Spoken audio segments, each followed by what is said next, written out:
An afternoon in the park. Một buổi chiều trong công viên.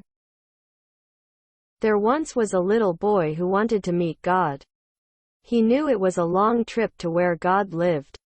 So he packed his suitcase with Twinkies and a six-pack of root beer and he started his journey.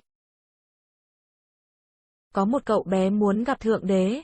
Cậu biết rằng phải đi cả một quãng đường rất dài mới có thể đến được nơi ở của người.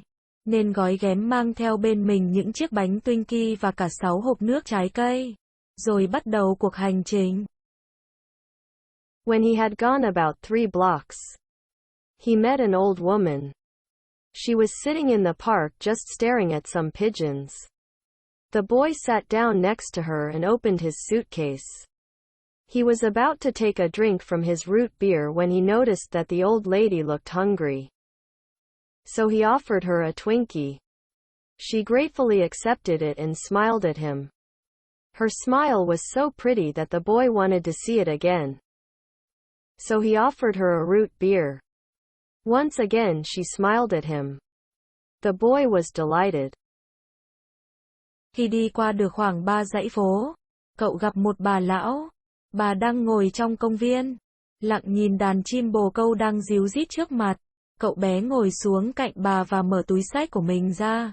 Cậu định uống một hộp nước trái cây, nhưng chợt để ý thấy bà lão có vẻ đói, nên không ngần ngại mời bà một chiếc bánh. Bà cầm lấy và mỉm cười với cậu. Nụ cười của bà tươi tắn đến nỗi cậu bé muốn trông thấy một lần nữa. Thế nên cậu mời bà một hộp nước trái cây. Bà lại cười với cậu. Cậu bé cảm thấy rất vui sướng. They sat there all afternoon eating and smiling. But they never said a word.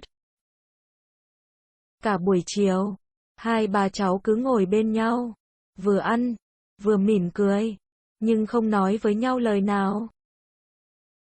As it began to grow dark, the boy realized how tired he was and he got up to leave.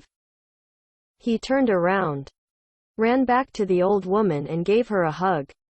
She gave him her biggest smile ever. When the boy opened the door to his own house a short time later, his mother was surprised by the look of joy on his face. She asked him, "What did you do today that made you so happy?" Khi trời bắt đầu sẩm tối, cậu bé cảm thấy mệt nên đứng dậy ra về. Đi được một lúc, cậu quay trở lại, chạy đến bên bà và ôm bà. Bà cười với cậu, một nụ cười đẹp nhất mà cậu từng được thấy. Khi cậu bé bước vào nhà, mẹ cậu rất đỗi ngạc nhiên vì nét mặt tươi tắn hân hoan của cậu. Bà hỏi, hôm nay có chuyện gì mà trông con vui thế? He replied, I had lunch with God. You know what? She's got the most beautiful smile I've ever seen. Meanwhile, the old woman, also radiant with joy, returned to her home. Cậu trả lời, con đã ăn trưa với Thượng Đế mẹ à? Mẹ biết không? Người có nụ cười tuyệt nhất mà con từng thấy. Trong khi đó, bà lão cũng về tới nhà, khuôn mặt rạng rỡ niềm vui.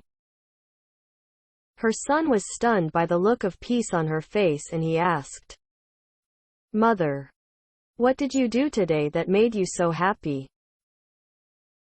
She replied, I ate Twinkies in the park with God. You know, he's much younger than I expected. Julia Manon. Con trai bà lấy làm ngạc nhiên trước niềm hạnh phúc rạng ngời trên gương mặt bà. Mẹ ơi, hôm nay có chuyện gì khiến mẹ vui đến thế? Bà hân hoan. Mẹ ăn bánh Twinkie trong công viên với Thượng Đế. Con biết không? Người còn bé hơn là mẹ nghĩ cơ đấy. Julia Manhan.